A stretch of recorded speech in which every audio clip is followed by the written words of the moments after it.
जीवन में अच्छी और बुरी दोनों ही परिस्थितियों का सामना करना पड़ता है। दुनिया में बहुत से ऐसे लोग हैं जो दोनों ही परिस्थितियों का सामना बहुत अच्छी तरह करते हैं। ऐसे लोग खुशियों के समय जीवन का आनंद लेते हैं और परेशानियों के समय भी जीवन का आनंद लेने के साथ ही साथ परेशानियों का तब तक डटकर सामना करते हैं जब तक परेशानियां खुद परेशान होकर भाग ना जाए।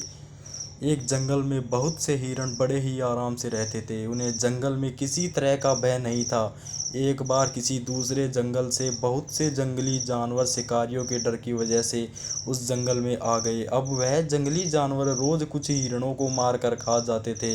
हिरणों के सामने बहुत ही बड़ी समस्या खड़ी हो गई थी। लगातार हिरणों की संख्या कम होती जा रही थी। सभी हिरण बहुत डर गए थे और अपनी अपनी जान बचाने के लिए जंगल में इधर उधर भाग रहे थे।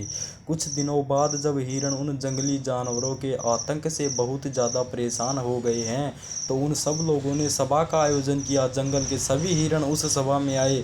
सभी हिरण डरे हुए थे। बहुत विचार करने के बाद उन्हें अपनी जान बचाने का कोई रास्ता नहीं सूझ रहा था तो उन सब ने का यह निर्णय लिया कि उन खूंखार जंगली जानवरों के हाथों दर्दनाक मौत से अच्छा किसी तालाब में डूबकर आत्महत्या कर ले।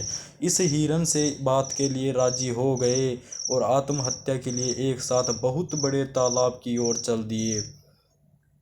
रास्ते में उन्हें कुछ खरगोश मिले जो बड़े आराम से इधर उधर उछल कूद कर रहे थे। जैसे ही खरगोशों ने इतने सारे हिरणों को एक साथ आते देखा तो वह जल्दी से इधर उधर छुप गए। हिरण इन सभी खरगोशों को देखकर कुछ सोचने लगे लेकिन एक दूसरे को देखते हुए आगे बढ़ते गए। तालाब के पास पहुंचकर उन्होंने देखा कि बहुत से मेंढक तालाब के आसपास धूप सेक रहे हैं। जैसे ही मेंढकों ने इतना ज़्यादा हिरणों को एक साथ आते देखा तो तुरंत डरकर तालाब में कूद गए थे। तभी उन हिरणों में से एक समझदार और अनुभवी हिरन बोला, रुको और आत्महत्या करने का विचार छोड़ दो। आपने देखा कि खरगोश और मेंढक हमसे डरते हैं। हमें देखकर वह सब अपनी जान बचाने के लिए अपनी अपनी बनाई गई सुरक्षित जगहों पर जाकर छुप गए।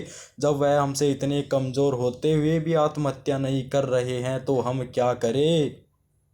तभी दूसरा समझदार हिरण बोला, जब खरगोश और मेंढक खराब परिस्थितियों का सामना कर रहे हैं तो हम क्यों नहीं कर सकते। जैसे उन्होंने संकट आते ही उसे बचाने का रास्ता खोज लिया, हम भी कोई ऐसी ही सुरक्षित जगह को खोजना पड़ेगा। सभी हिरणों ने उनकी बात मान ली और इन परिस्थितियों का सामना करने की मन में ठान ली। अब उन सब ने जंगल में एक सुरक्षित जगह को खोज लिया जहां वो जंगली जानवरों के आते ही भागकर छुप जाते थे और सुरक्षित रहते थे। कुछ दिन बाद शिकारियों के दूसरे जंगल से चले जाने के बाद सभी जंगली जानवर वापस अपने जंगल में लौट गए और अब हिरन पहले की तरह खुशहाल जीवन जीने लगे। सीख इससे हमें यह मिलती है कि जीवन में कई बार परिस्थितियां हमारे बहुत विपरीत होती है। हमें इन परिस्थितियों का सामना डटकर करना चाहिए, न कि परिस्थितियों के आगे हार मान लेनी चाहिए।